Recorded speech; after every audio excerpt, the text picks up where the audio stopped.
Hello students, how are you all? Welcome to my channel. Today's prose is the third level, and it was written by Jack Finney. Jack Finney is an American story writer, novelist, author, and he was best known for his science fiction. He wrote science fiction. So he was a very famous, you understand. And he um, wrote a great science fiction which is Time and Again. And for this science fiction or for this novel, he became famous. And today's prose, the third level, is also a science fiction, a beautiful prose. তো আমরা জানি level মানে কি? Level মানে স্তর। তো এখানে বলা হয়েছে থার্ড লেভেল। এখানে ফার্স্ট লেভেলও নয়, সেকেন্ড লেভেলও নয়, থার্ড লেভেলটার কথা বলা হয়েছে। Only the third level. So what is this third level? এই থার্ড লেভেলটা হলো একটা মিডিয়াম। মিডিয়াম হলো টাইম ট্রাভেল করার একটা মিডিয়াম, সময় যাত্রা করার একটা মিডিয়াম। তো আমরা যারা সায়েন্সের স্টুডেন্ট, আমরা তো টাইম ট্রাভেল সম্পর্কে কিছু হলেও জানি, জানি তো। টাইম ট্রাভেল হলো এমন একটা সময় যাত্রা, সেটা স্পেস শিপের মাধ্যমে যাওয়া যায়, আর একটা হলো কল্পনার মাধ্যমে যাওয়া যায়। যেটা কল্পনার মাধ্যমে যাওয়া যায় সেটা হলো ইমাজিনেশন। সেটা কবি সাহিত্যিকরা যেতে পারে, সাধারণ মানুষও যেতে পারে, কিন্তু অ্যাকচুয়ালি সে কিন্তু পৃথিবীতেই থাকে। সে কিন্তু কল্পনায় সে ওই অতীতে যায় আর ভবিষ্যতে যায়, তার যাত্রাটা কল্পনায় হয়ে থাকে, বাস্তবে নয়। কিন্তু যে টাইম ট্রাভেল সায়েন্স ফিকশনের ব্যাপারটা, সেটা কিন্তু বিশেষভাবে এই পৃথিবীর মধ্যে থেকেই আমি অতীতে যাব, অতীত সময়ে যাব বা ভবিষ্যতের সময়ে যাব। তা আমি যদি ভবিষ্যতের সময়ে যেতে চাই, তা আমি খুব স্পিডে আমাকে যেতে হবে, সময়ের থেকে বেশি গতিবেগে আমাকে যেতে হবে। এই পৃথিবীর মধ্যে এমন একটি জিনিস নেই মানুষের দ্বারা সম্ভব হয়েছে যে সময়ের থেকেও স্পিডে যেতে পারে, এমন কিছু নেই। মানুষ এটা আবিষ্কার করতে পারে, সময় থেকেও আরো বেশি স্পিডে যাতায়াত করতে পারে এমন কিছু মানুষ আবিষ্কার করতে পারে।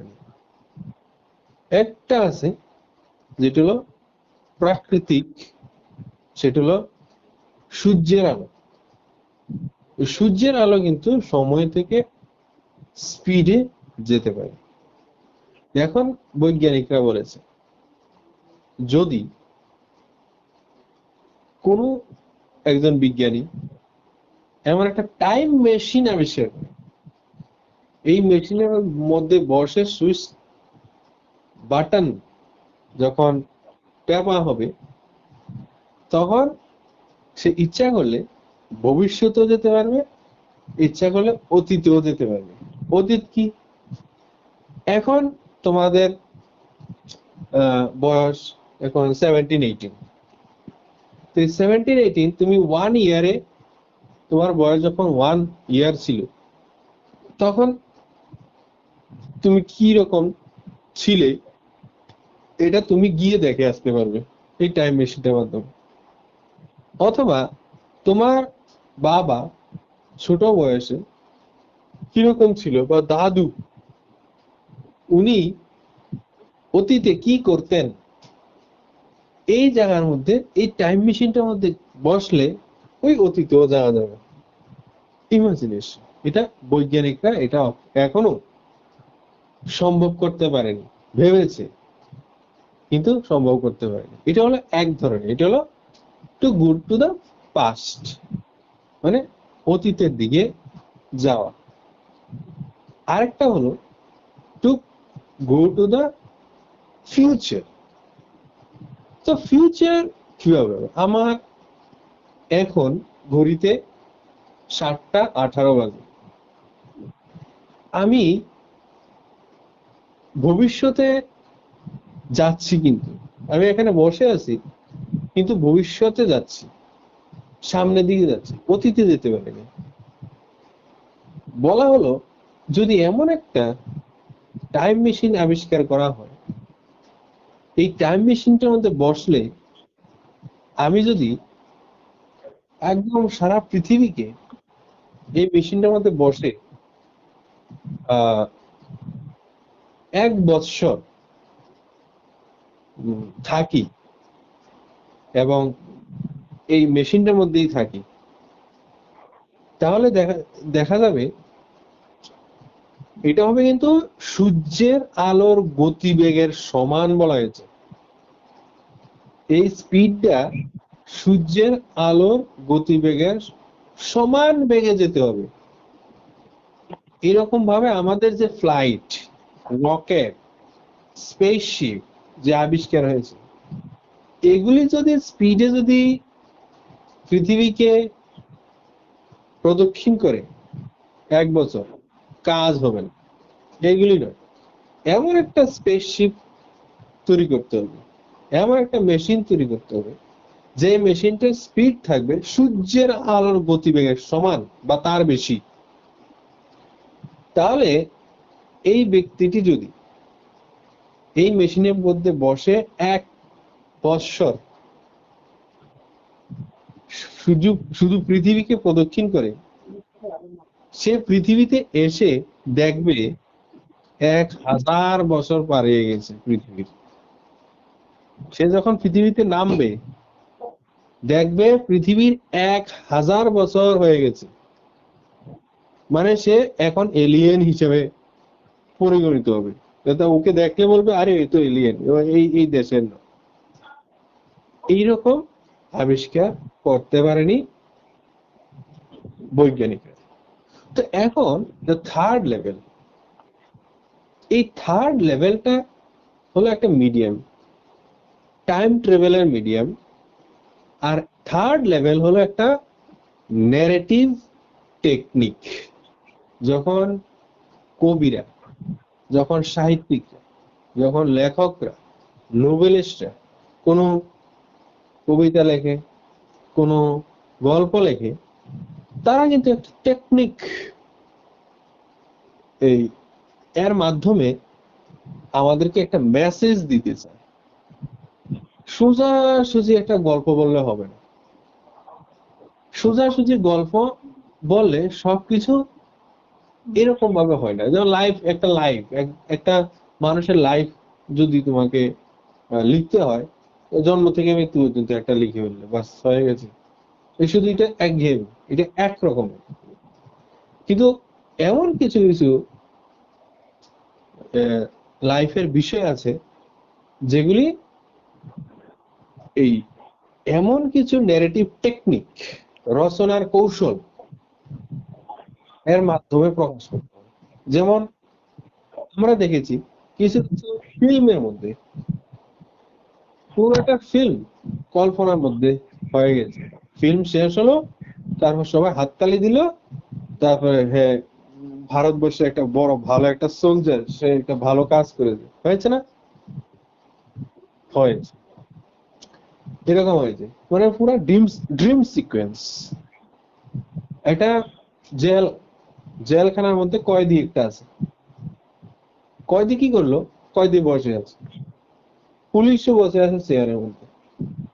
এইবার কয়েদিকে বললো যে তুমি এটা কেন করেছো, এতজন মানুষকে তুমি মেরে ফেলেছো। তখন সে তার লাইফস্টাইল এই কল্পনার মাধ্যমে সে কিন্তু বলে দিল। এখানে শুরু, এখানেই শেষ হলো। তো এই হলো একটা টেকনিক। তো আমাদের এখানে দ্য থার্ড লেভেলে জ্যাক ফিনি একটা টেকনিক নিয়েছেন, ধরেছেন, and this technique is called the third level. So the medium has started from the Grand Central Railway Station, and this Grand Central Railway Station is situated in America,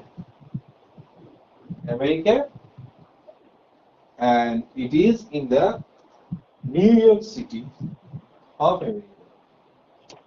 So you already have knowledge about New York City, how developed this New York City is, and how crowded the New York City is. And in this city, there is a terminal. There is a terminal, there is a railway station. This railway station is known as the Grand Central Railway Station. One of the most populous, that is crowded railway station. There are about 10 lakhs people come and goes each day. প্রত্যেক দিন 10 লাখের মতো লোক আসা যাওয়া করে এই grand central railway station. এটা বিশ্বের সবচেয়ে বৃহৎ রেলওয়ে স্টেশনের মধ্যে অন্যতম। And in this railway station, we have two levels, first levels and second levels. In present or naturally, we know, we see, and we have. আমাদের আছে, এটা কল্পনা না। ফার্স্ট লেভেলও আছে, সেকেন্ড লেভেলও আছে। But in this railway station, there don't have third level. শুনে তো এখানে কোনো থার্ড লেভেল নেই। তো থার্ড লেভেল নেই, কিন্তু রাইটার কেন বলেছে যে এটা থার্ড লেভেল? এর কারণ হলো রাইটার জ্যাক ফিন এই গল্পের নায়ক হলো, যে নায়কের নামটা আমি একটু পরে বলবো। এই গল্পের নায়কের মাধ্যমে থার্ড লেভেলের সন্ধান দিয়েছে। সে গল্পের নায়ক, সে বলেছে কিনা যে গ্র্যান্ড সেন্ট্রাল রেলওয়ে স্টেশনের মধ্যে ফার্স্ট আর সেকেন্ড লেভেল ছাড়াও আরেকটি লেভেল আছে এবং সে এই লেভেলটি দেখেছে, এই লেভেলটির মধ্যে গিয়েছে। কেউ বিশ্বাস করে না,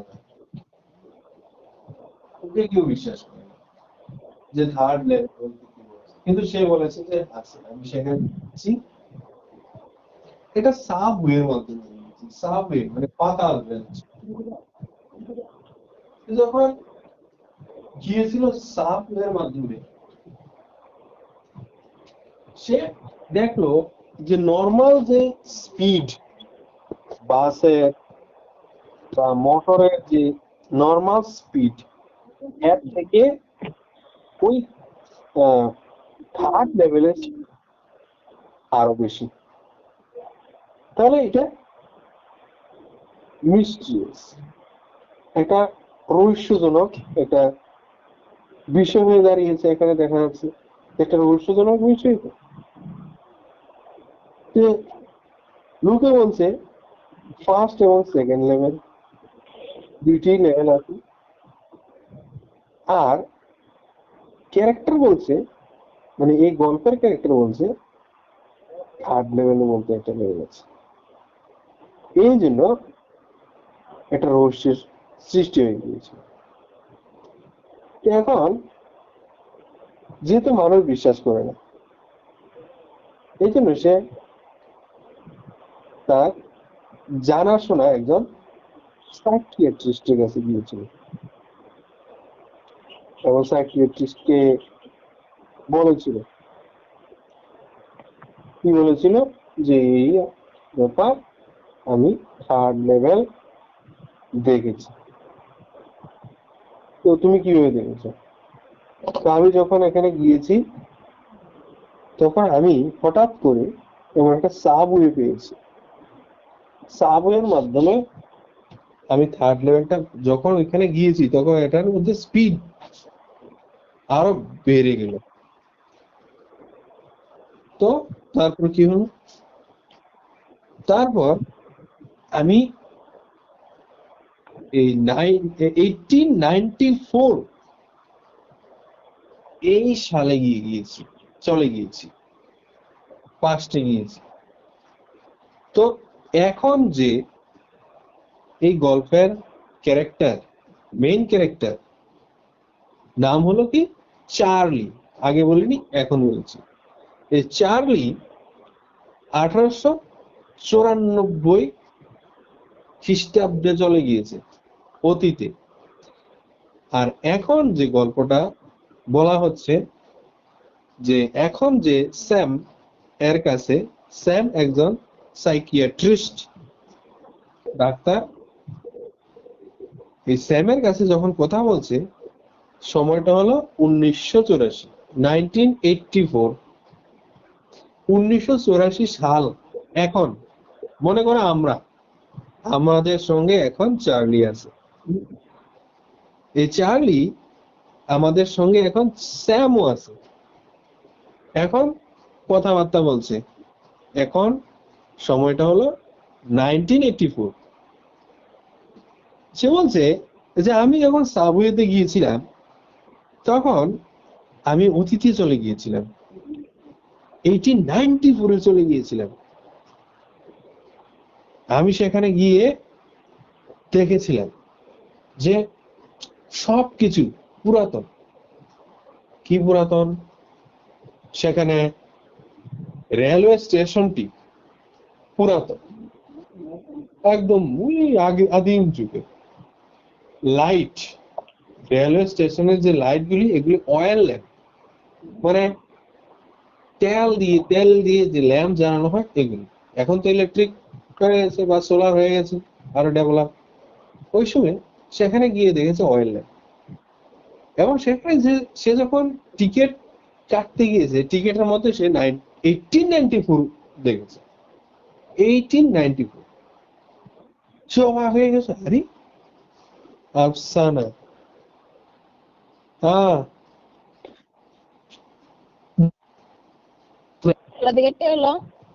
হ্যালো, হ্যাঁ স্যার, হ্যাঁ, শুনতেছি। কন্টিনিউ। হুম। তো সে বলেছিল 1894 আমি দেখেছি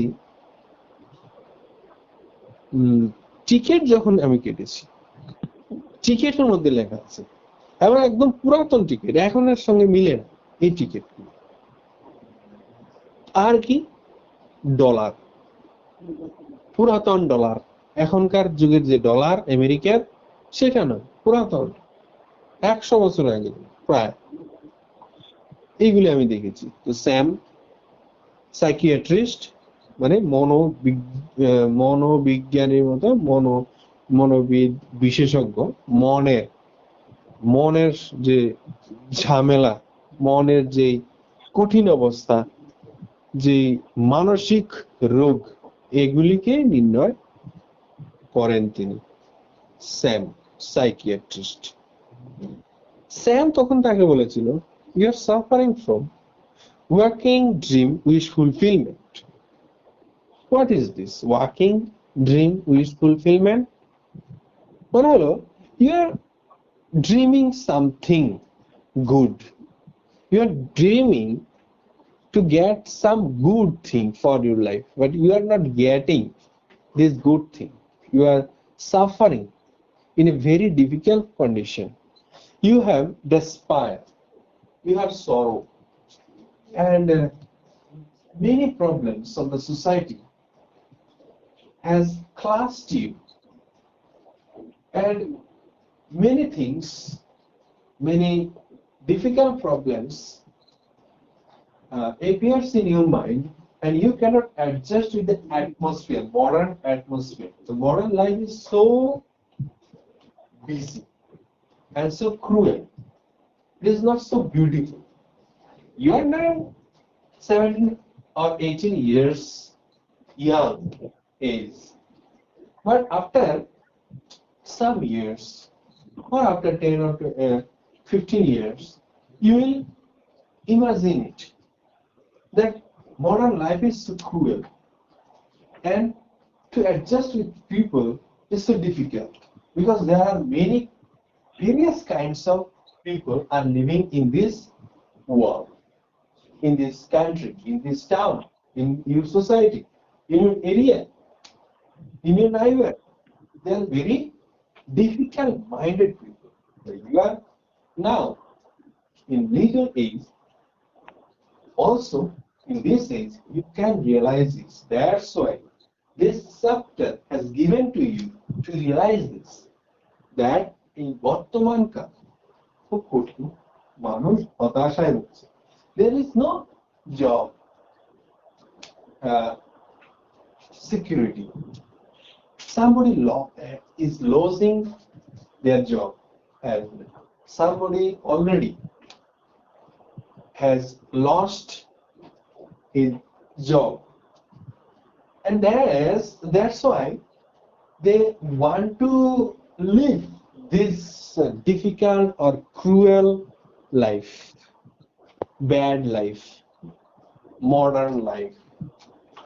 So, is it possible to go out of this modern life? Possible in two ways. One is, if he commits suicide, the first way, and another way, if there is an imagination in him. Second way.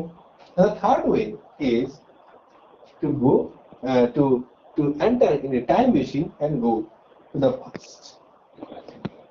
এখানে এই যে বর্তমান কালে কঠিন পরিস্থিতি, হতাশা, adjust হতে পারে না, এরকম একটা মানসিকতা মানুষকে এই মডার্ন লাইফ থেকে পালিয়ে যাওয়ার জন্য বাধ্য করছে। এখানে চার্লিও সেই এই মডার্ন লাইফ থেকে পালিয়ে যেতে চাইছে, কারণ তার এখন এখানে থাকলে সে মারাই যাবে, হার্ট এফেক্ট হয়ে, এবং ভীষণ এমন কিছু হয়ে যাবে সে এখানে বাঁচতে পারবে, কিন্তু সে বাঁচতে চায়। যারা বাঁচতে চায় না তারা সুইসাইড করে ফেলবে, কিন্তু সে বাঁচতে চায়। এই জন্য সে একটা কাজ, সে ভাব ড্রিম উইশ করত, আমি যদি অতীতে চলে যেতাম, অতীতের মানুষ অরুণাচল ছিল, অরুণ, হ্যাঁ, সেখানে বনে বনে থাকতো, সেখানে গাছের ফলমূল খেয়ে জীবিকা নির্বাহ করতো, দলে দলে থাকতো, এত বেশি মানুষ ছিল না, মানুষের মধ্যে এত ঘৃণা ছিল না, হ্যাঁ, তারা যা যাবর হলেও তারা কিন্তু মনের যে শান্তিটা ছিল, মানুষের মধ্যে যে বিদ্বেষ, ঘৃণা, যুদ্ধ এরকম ছিল না, প্রাচীন চলে যেতে চাইছে, সে এখানে থেকে আর থাকতে চাইছে না। ওই জেলাটি ভালো, সেখানে দূষণ নেই, পরিবেশ দূষণ নেই, সেখানে সবুজের, সেখানে গাছ, সেখানে এই সুন্দর ঝর্ণা, নদীর জল ভালো বিশুদ্ধ, সেখানে অনেক প্রাকৃতিক যে প্রাণীরা আছে সেগুলি সেগুলি যেরকম ভাবে সৌন্দর্যের আহ, সৃষ্টি করে, সেগুলি মধ্যে সে হারিয়ে যেতে চায়, সে ড্রিম উইশ করতে। সে এই লাইফটাকে তার পছন্দ হতো না, এই জন্য সে উইশ করতে, সে এখান থেকে চলে যেতে চাইছে। Beautiful prose here, you are today study. এরকম একটা ড্রিম করতে করতে যে উইশটা ফুলফিল হয়ে গেছে, পূর্ণ হয়ে গেছে, তার উইশটা ফুলফিল হয়ে গেছে। কারণ কিভাবে ফুলফিল হয়েছে, সে কিন্তু ওই একটা না একটা উপায়ে কিন্তু সে ওই দ্য গ্র্যান্ড সেন্ট্রাল টার্মিনালের সেখানে একটা জায়গাতে গিয়ে সে হারিয়ে গেছে, মিস্টিরিয়াস হয়েছে, সে হারিয়ে গেছে, সে আর সে এবার এই জগতে নেই। এবার সে ওই অতীতে চলে গেছে, অতীতে সব ফ্রি। এবার সে শান্তিপূর্ণভাবে সে কিন্তু আছে, তার শান্তি লাগছে, সে মজা পাচ্ছে।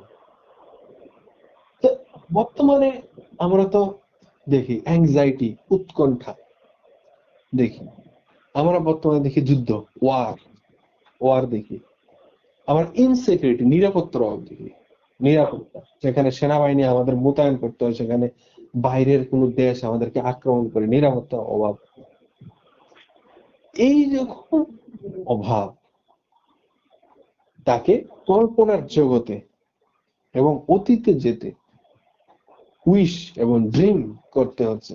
স্যাম এটা বলেছিল, স্যাম সাইকিয়াট্রিস্ট, মনোবিদ ছিল, স্যাম এই কথা বলেছে। তো স্যাম এই কথা বলার পরে এবার সে বলল সে এটা শুনলো, তো সে এখন বুঝলো যে সত্যি সেটাই। তো আমাদের এইটা হলো আমাদের দ্য থার্ড লেভেল, এটাই হলো দ্য থার্ড লেভেল। এখানে এমন কিছু নেই যে অন্যান্য গল্পের মতো মারা যায়, অন্যান্য গল্পের মতো এমন কিছু ঘটনা হয় যেগুলো আমরা সাধারণ গল্পের মধ্যে পাই। সেখানে ক্যারেক্টার প্রচুর থাকে, এক একজন কাজ করে, হ্যাঁ, কিন্তু এখানে কিন্তু এরকম নেই। এখানে শুধু বোঝানো হয়েছে যে আমরা যে বর্তমানে যেই মানুষ বর্তমান জগতে আছি, চলাফেরা করছি, যা কিছু করছি, আমরা এখানে সন্তুষ্ট নই। এখানে কিছু এমন কিছু আছে আমাদের অসন্তুষ্টি এনে দিচ্ছে, কিন্তু আমরা এখান থেকে পালিয়ে যেতে পারছি না। এটি হলো বড় ধরনের সমস্যা। এখান থেকে আমি পালিয়ে যেতে পারছি না, এখানেই থাকতে হচ্ছে, এগুলো সহ্য করতে হচ্ছে। জ্যাক ফিনি এটাই আমাদেরকে বুঝিয়েছেন, এবং টাইম ট্রাভেলের মধ্যে বুঝিয়েছেন যে অতীতের মধ্যে চলে গিয়েছে, অতীতে কিছু নেই, অতীতে খুব ভালোই ছিল, পরিবেশ ভালো ছিল, মানুষ ভালো ছিল, ঘৃণা এত ছিল, বিদ্বেষ এত ছিল না। সে এই জিনিস এখানে সে পালিয়ে গিয়েছিল। যে বর্তমান যুগে আর অতীতের যে একটা দ্বন্দ্ব, যে কমপ্যাক্ট এখানে ফুটিয়ে তোলা হয়েছে। This is the third level. This is not the first level and the second level. It is only third level. তো থার্ড লেভেলের মধ্যে, third level, you understand, it is a medium. It is a medium to flee to the past. এটা হলো এমন একটা medium, অতীতে পালিয়ে যাওয়ার মিডিয়াম। থার্ড লেভেল হলো এমন একটা মিডিয়াম। এইবার তো আমরা তো বলেছি যে আমরা অতীতে পালাতে পারি না। স্যামের আসলে রোগ হয়েছিল, তার মানসিক রোগ হয়েছিল। সে এই যে বর্তমানের পরিস্থিতির মোকাবিলা এবং অ্যাডজাস্টমেন্টে তার অসুবিধা হওয়াতেই তার এরকম উদ্ভট জিনিসগুলি তার মনের মধ্যে আসলো এবং সে হারিয়ে গিয়েছিল অতীতের মধ্যে।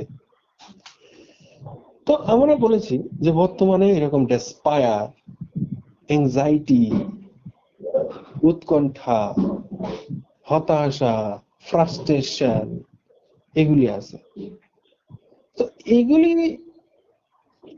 থেকে তো আমরা মুক্তি পেতে পারি না, আমরা অতীতে যেতে পারি না। আমরা কিভাবে মুক্তি পাবো এটা তো আমাদের জানা দরকার। যে শুধু এটা পড়লেই হবে না, আমাদের তো জানাও দরকার যে আমি তো সুইসাইডও করবো না, বা আমি এখান থেকে মুক্তি পেতে চাই, তো আমি কিভাবে মুক্তি পাবো? So how can I escape? What is the remedy? এর ঔষধ কি? What is the remedy? এই রেমেডিটা হলো আমাদেরকে এমন কিছু আছে, এমন কিছু হ্যাবিট আমাদেরকে শিখিয়ে রাখতে হবে। এগুলি হ্যাবিট গুলি আয়ত্ত করে রাখতে হবে, অভ্যাস আয়ত্ত করতে হবে। যখন এরকম উদাস হবে মন, যখন টেনশন হবে মন, আমাদের অভ্যাস, কিছু কিছু অভ্যাস আমাদেরকে বাঁচিয়ে দেবে। যখন হতাশা আসবে আমাদেরকে বাঁচিয়ে দেবে এই অভ্যাসগুলি। কি হবে? তুমি লিখতে পারো, যে কোনো একটা ডায়েরি লিখতে পারো। ডায়েরির মধ্যে লিখে রাখো, দেখবে এই যে হতাশাটা, এই হতাশাটা তুমি যদি ডায়েরির মধ্যে লিখে রেখে দাও, আজকের জন্য এটা শেষ, দেখবে আর এটা আর মনে আসছে না। তো ডায়েরিটা কেউ দেখাবে না, দেখালে এটা আরো বেড়ে যাবে। এটা একদম তালা দিয়ে রাখতে হবে ডায়েরিটা। 1 নাম্বার। 2 নাম্বার, পোয়েট্রি লিখো, কবিতা লিখো, যেরকম ভাবেই পারো লিখো। তুমি একটা রচনা লিখতে পারো, গল্প লিখতে পারো, ওই বিষয়টা নিয়ে, যে বিষয়টা তোমার হতাশা হচ্ছে, যে বিষয়টা নিয়ে বারবার একটি জিনিস হচ্ছে, এইটি প্রত্যেকদিন একটা গল্প লিখতে পারো, নোভেল লিখতে পারো। এই হলো লেখা। কেউ গান গাওয়ার অভ্যাস করে, সে গান গাইতে পারে, সে বাজাতে পারে, সে এমন কিছু মিউজিক্যাল ইনস্ট্রুমেন্ট আছে, সে মিউজিক্যাল ইনস্ট্রুমেন্ট বাজাতে পারে। তার কিন্তু এখন খুব হতাশা, কিন্তু হতাশার মধ্যে সে যদি মিউজিক্যাল ইনস্ট্রুমেন্ট বাজায়, দেখা যাচ্ছে এই মিউজিক্যাল ইনস্ট্রুমেন্টটা বাজিয়ে সে বিখ্যাত হয়ে গেছে। হতাশাটা তাকে বিখ্যাত খ্যাতি বাড়িয়ে দিয়েছে। এই হতাশাটা তার মধ্যে, হতাশাটা, উদ্বেগটা, এই যে সে যে ডিপ্রাইভ হয়েছে, বঞ্চিত হয়েছে, সে যার জন্য সে সুইসাইড করতে যাচ্ছিল, যার জন্য সে বর্তমান যুগের যে কঠিন পরিস্থিতির জন্য সে যে সুইসাইড করতে যাচ্ছিল, সে এখন লিখলো একটা গল্প, লিখলো, এই গল্পটার জন্য সে বিখ্যাত হয়ে গেল। এটা ব্লেসিং, এটা একটা আশীর্বাদ। কিন্তু এটা এমন ভাবে রাখতে হবে যে যার মাধ্যমে সে কিন্তু এইটা দিয়েই একটা মাইলস্টোন তৈরি করতে পারবে এবং সে কিন্তু ভবিষ্যতে বড় হতে পারবে। এই হলো লেখা, গান। সে লোকের সঙ্গে কথা বলতে পারবে, family member, near deer once, friends, family, এগুলি তাদের সঙ্গে কথা বলতে পারবে। এগুলি করতে হবে যখন সে তার মনের মধ্যে এরকম আনএডজাস্টেবল কন্ডিশন হয়। ঠিক আছে, কান্না আসবে, কান্না করে না। যখন কান্না আসবে কান্না করে নেবে, যখন হাসি আসবে হাসি হেসে ফেলবে। যেই শেয়ারিং করবে ফ্রেন্ডের সঙ্গে, ফ্যামিলি মেম্বারের সঙ্গে, এবং যারা নিজের আত্মীয় স্বজন আছে, কথা বলতে হবে। নিজেদেরকে লনলি, একা রাখবে না কখনো, তাহলে এই বিষয়গুলি আরো বেশি চেপে বসবে। বারবার ভাবলেই ডিপ ডেপথ, আরো নিচে গভীরে চলে যাবে। গভীরে চলে গিয়ে আমাদেরকে আরো বেশি ধ্বংস করবে, নষ্ট করবে। তাহলে আমাদের নিজেদেরকে একা রাখা ঠিক হবে না। তাহলে এরকম আমার ভাই, তারপরে কোথাও ঘুরতে যাওয়া, যে আমার আচ্ছা কষ্ট হলো, কষ্ট হচ্ছে, আমাকে বকে দিয়েছে, আমি একটা ভুল করে ফেলেছি, হ্যাঁ মনে করে আমি একটা ভুলই করে ফেলেছি, কিন্তু ভুল করে শুধু বাড়ির মধ্যে বসে থাকলে, হ্যাঁ, আর শুধু নিজেকে ধ্বংস করলে এটা জীবন নয়। এটাকে জীবন বলা হয় না। নিজেকে এই ভুলটা থেকে শুধরে নিয়ে সামনে দিয়ে যেতে হবে। সবাইকে নিয়ে ঘুরতে যেতে পারা যায় কোন একটা, হ্যাঁ কাছে, পয়সা নেই, পয়সা এতই লাগে না, আমি ঘুরতে যেতে পারি, কোনো পার্কে যেতে পারি, আমি কোনো মাঠে যেতে পারি, মাঠে যেতে পারি, যারা খেলাধুলা করছে এগুলো দেখতে পারি, বা নিজে খেলতেও পারি। আমার খেলার হ্যাবিট, অভ্যাস তৈরি করতে পারি। বাড়িতে অনেকে স্পেস আছে, স্পেসের মধ্যে আমি খেলার অভ্যাসটা তৈরি করতে পারি। সেখানে ব্যাডমিন্টন আছে, আমরা ভলিবল খেলতে পারি। So this is the remedy. এগুলো হলো এগুলো রেমেডি, এগুলো হলো ঔষধ। যে অনেকে এই এই এই কৌশলটা অনেকে জানে না, অনেকে জানে না, যারা জানে তারা কিন্তু আসলে এখান থেকে আরোগ্য লাভ করে। ম্যাক্সিমাম মানুষই জানে, আর ম্যাক্সিমাম মানুষ জানে না। যারা জানে না তারা বোকা, তারা সুইসাইড করে মরে যায়। এমন কোনো ব্যক্তি নেই যে ফ্রাস্ট্রেশন নেই, হতাশা নেই। মডার্ন লাইফে সব সব ব্যক্তিদের মধ্যে এগুলি আছে, কিন্তু এগুলি থেকে পরিত্রাণ লাভ করার জন্য তাদেরকে এই এরকম কাজ, খেলাধুলা এগুলি, এবং এর মধ্যে যা আছে এগুলি তার করতে হবে। সে জিমে যেতে পারে, সে জিম যেতে পারে, তার বডি বিল্ডিং করতে পারে, তার তার মাইন্ডটা ফ্রেশ হবে, সেটা করতে পারে। সে মেডিটেশন করতে পারে, মেডিটেশন করবে। সে মেডিটেট মানে কনসেন্ট্রেশন বাড়ানোর জন্য বলা হয়। বিভিন্ন বিভিন্ন জায়গাতে বলা হয় যে আপনার মেডিটেট করুন, মেডিটেট করুন, মানসিক শান্তি দেবে এগুলি। এগুলি মানসিক শান্তি দেয় আমাদের। মেডিটেশন, তারপরে কমিউনিকেশন, তারপরে ট্রান্সপোর্টেশন মানে ট্যুরিজম, এগুলি যদি আমি করি ঠিকমতো করে, তাহলে আমি তো এই যে ডেসপায়ার থেকে, যেটা যেটা কার হয়েছিল, যেটা চার্লির হয়েছিল, চার্লির যেটা হয়েছিল একদম মেন্টাল ডিজিজ হয়ে গিয়েছিল, সেটা মানসিক রোগী হয়ে গিয়েছিল। এইরকম আর হবে না, সেই রকম আর মানসিক রোগী হয়। ঠিক আছে, এরকমও হতে পারে যে তুমি তোমাকে দেখা যাচ্ছে না তুমি মানসিক রোগী, এরকমও হয় যে তোমাকে দেখা যাবে না যে তুমি মানসিক রোগী, ডাক্তারও বলতে পারবে না, কেউ বলতে পারবে না, আসলে কিন্তু তোমার কিন্তু একটা মানসিক রোগ থাকবেই।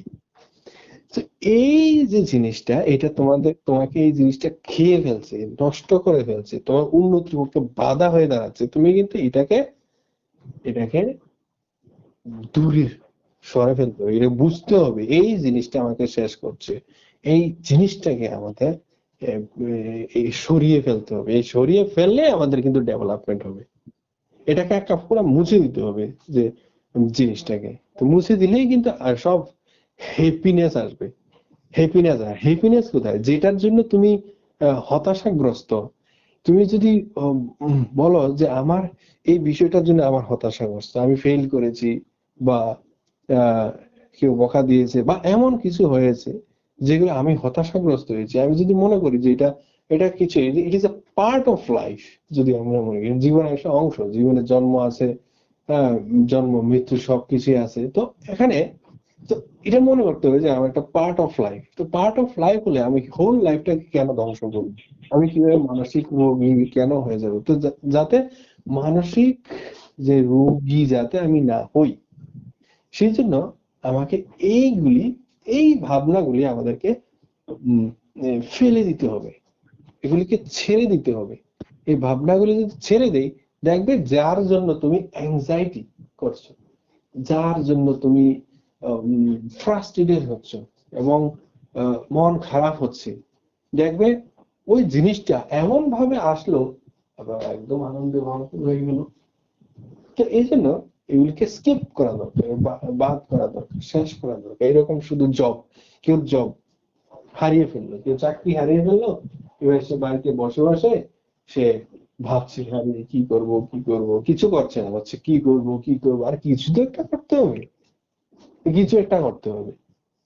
তাহলে শুধু যদি কি করব হবে না, তো এইগুলি এটা বাদ দিতে হবে। এখন এখন আমাদের একটা খুব ভীষণ আহ, সমস্যার মধ্যে আছে এখানে। উম, এখানে যে ভাইরাসের যে আক্রমণ হচ্ছে, তো আমরা যদি বসে বাড়িতে বসে থাকি, হ্যাঁ, দেখো শুধু বাড়িতে বসে থাকছি, ভাল লাগছে না তবু বসে থাকছি, আবার ভাল লাগছে না আবার বসে আছি। তো তোমার যদি ভালো না লাগে তুমি কেন বসে থাকবে? তুমি বসে রইলে, আবার ভালো লাগছে না বললে, কারণ তুমি তো বাধ্য, তুমি এখানে থাকতে বাধ্য। তাহলে তোমার তোমার ভালো লাগার জন্য এমন কিছু করতে হবে, বাড়িতেই করতে হবে, ঘরের মধ্যে করতে হবে যেহেতু তোমার ভালো লাগে, কারণ তুমি এখানে বেঁচে থাকতে হবে, তোমাকে এই এই লড়াইয়ে যুদ্ধে বেঁচে থাকতে হবে। তো শুধু যারা যারা বাইরে যেতে চায় তাদেরকে সেফটি সেফটি অ্যাটমসফিয়ারের মধ্যে থেকে কাজ করে চলে আসতে হবে, করতে হবে। এগুলি করলে নিজে বাঁচবে, হ্যাপিনেস থাকবে, অ্যাডজাস্ট হবে।